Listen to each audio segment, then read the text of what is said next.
বাবা বাবা, স্বামীর সামনে তো ভালোই নাটক শিখছো। সব আমি জানি, এই নাটক করতাছো।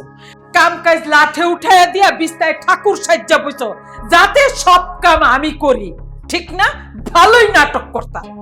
শোনো, তোমার এই ধারাপাত আমি 30 বছর আগেই কইরে ফেলাইছি। আচ্ছা মা, তুমি সব সময় তানিয়ার দোষ ধরো কেন বলো তো? আমি তো দেখি ও তুমি যা বলো চুপচাপ তাই করার চেষ্টা করে, তারপরও তুমি ওর দোষ ধরার চেষ্টা করো। দেখো এগুলো কিন্তু ঠিক না। কোনটা ঠিক কোনটা বেঠিক আমি বুঝি না। আল্লাহ, তুমি আমার এই দিন দেখার লাগে আমারে রাখছিলা। হ্যাঁ, পোলার বউর সামনে পোলা আমারে কত কথা শুনাইতেছে। ও তুইনের বাপ, তুমি কই আছো? তুমি আয়া হুন্নে যাও, তাড়াতাড়ি আয়ো। আমার কলজাটা ফাইটটা যাইতেছে। এমন পোলার আমি মেনু ধারণ করছিলাম। তুই এই মারে কান্দাইছস না? এই চোখের পানি তোর একদিন ধ্বংস করবো।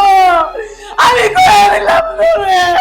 মা তুমি কি শুরু করছো? আমি তোমার কষ্ট দিলাম কোথায়? আমি তো বললাম যে তানিয়া অসুস্থ, ওর একটু রেস্ট দরকার। কেন বুঝতেছো না বারবার? আমি কোথায় যাব? আমি তোমারে কিছু বললে তুমি কষ্ট পাও, বউকে কিছু বলতে পারি না কারণ তো ও অসুস্থ।